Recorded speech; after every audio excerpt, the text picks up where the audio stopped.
দর্শক, কেমন গেল ২০২৫ সালের অর্থনীতি এবং নতুন বছরের প্রত্যাশা নিয়ে আলোচনায় আমাদের সাথে যুক্ত হচ্ছেন PRI chairman doctor Zahid Sattar. আপনাকে স্বাগত দেশ বাণিজ্যে। ধন্যবাদ আপনাকে আমন্ত্রণ জানানোর জন্য। জি, আমরা দেখেছি ২০২৫ সাল ছিল সংশোধন, পুনর্গঠন এবং সংস্কারের বছর অর্থনীতির জন্য। আসলে সংস্কার কতটা হয়েছে আপনার কাছে কি মনে হয়? সংস্কার এবং আমার মনে হয় যেটা স্থিতিশীলতা, সামষ্টিক অর্থনীতিতে স্থিতিশীলতা ফিরিয়ে আনার এটা একটা বড় চ্যালেঞ্জ ছিল। সংস্কার চ্যালেঞ্জ ছিল।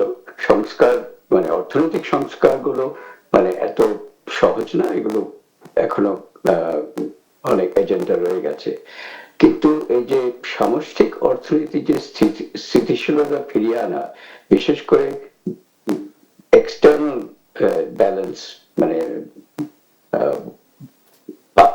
এক্সটার্নাল যেটা মানে আমাদের যে আন্তর্জাতিক লেনদেনের যে ভারসাম্য, সেখানে যে স্থিতিশীলতা ফিরিয়ে আনা হয়েছে, এটা একটা বড় সাফল্য। কিন্তু আরেকটা হচ্ছে ইন্টারনাল ব্যালেন্স, যেখানে সামষ্টিক অর্থনীতির আভ্যন্তরীণ অর্থনীতিতে যেসব একটা বিরাট চ্যালেঞ্জ আপনারা সবাই আলোচনা করেছেন অলরেডি, যে ব্যাংকিং সেক্টরে যে ধস নেমেছিল, এটাকে যে ঠেকিয়ে আনা হয়েছে, এটা কিন্তু অনেকে মনে করেন যে এটা খুব সাধারণ ব্যাপার। এটা সাধারণ ব্যাপার না, এটাকে এটা করা হচ্ছে এবং সাফল্য মানে এখনো আরো পথ আছে, আরো অনেক কিছু করণীয় আছে।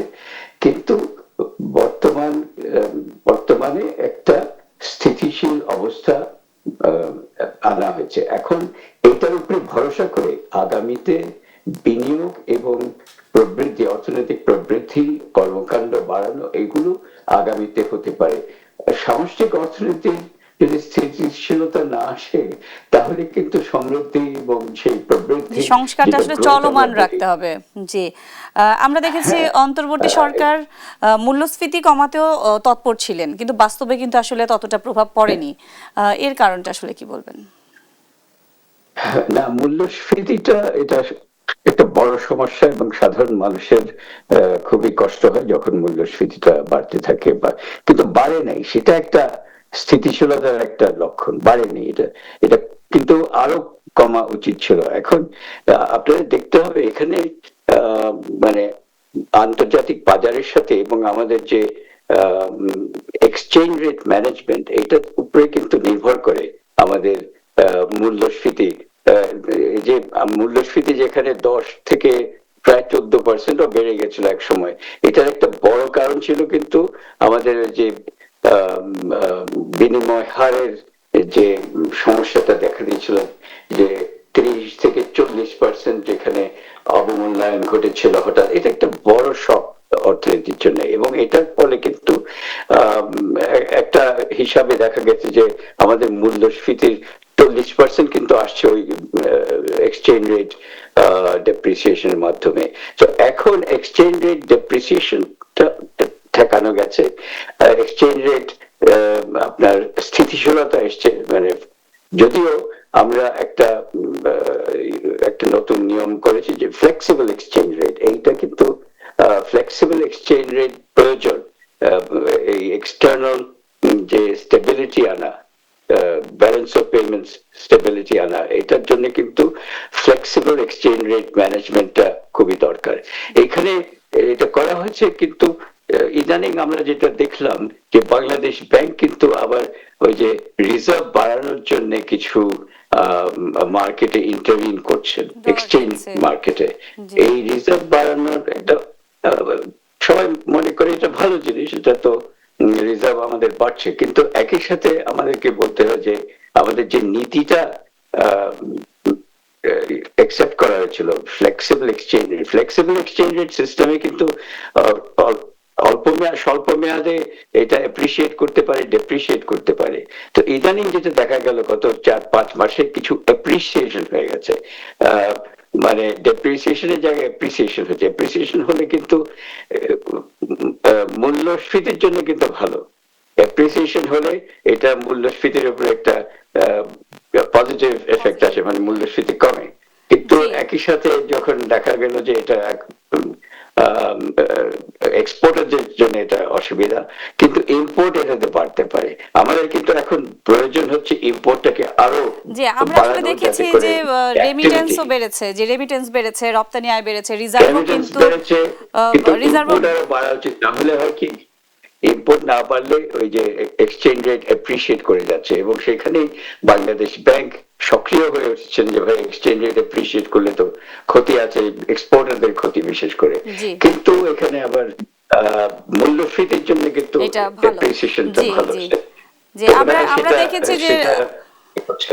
যে রেমিটেন্স, রপ্তানি আয়, রিজার্ভ বাড়লেও আসলে সামগ্রিকভাবে বিনিয়োগ, কর্মসংস্থান ও মানুষের জীবনযাত্রার মানে কিন্তু আমরা তেমন কোনো সাফল্য দেখিনি গেল বছরটা।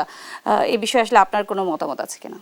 হ্যাঁ, জীবনযাত্রার মান, শুনেন আমাদের অর্থনীতির, হ্যাঁ প্রবৃদ্ধি কমে গেছে সেটা ঠিকই, 4%-এর নিচে নেমে যাবে, কিন্তু 4%-এর কিন্তু এটা প্রবৃদ্ধি। কেউ যদি মনে করেন যে না আমাদের অর্থনীতি সংকুচিত হচ্ছে, কিন্তু সংকুচিত হচ্ছে না, আমাদের প্রবৃদ্ধিটা কম হচ্ছে, এটা এটা আমাদের খেয়াল করা দরকার আছে।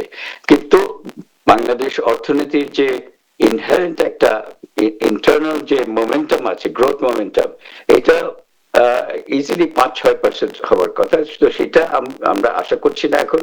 তবে ইলেকশনটা ঠিক মতো আমরা আশা করছি, এটার উপরে আমাদের অনেক কিছু নির্ভর করছে, বিশেষ করে বিনিয়োগ, দেশীয় বিনিয়োগকারী এবং বিদেশি যে বিনিয়োগ বিনিয়োগকারী না বাড়ার সবাই কারণে কিন্তু অপেক্ষায় আমাদের আছে। কর্মসংস্থানও বেড়ে গেছে, কমে গেছে, কর্মসংস্থানের কর্মসংস্থান অনেক কমে গেছে, হচ্ছে, কর্মসংস্থান বিনিয়োগ বাড়েনি।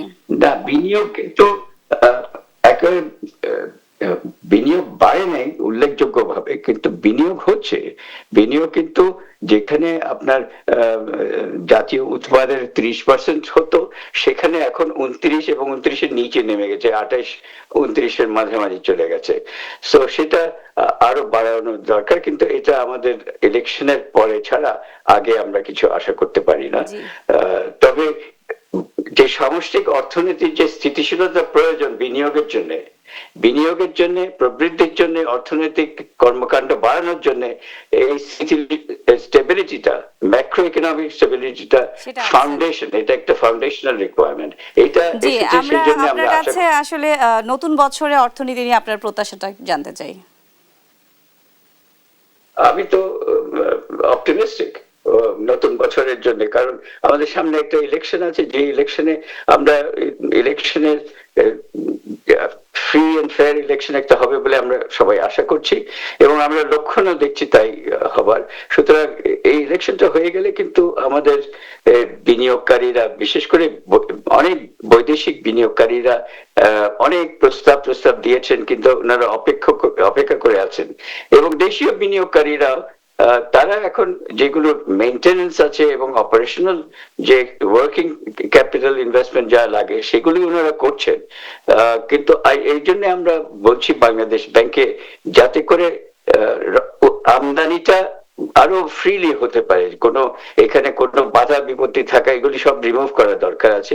আমদানিটা আরো জোরালো হলে, এদিকে রেমিটেন্স আসছে, এক্সপোর্টটা অনেক কমে গেছে, কিন্তু এক্সপোর্ট আছে।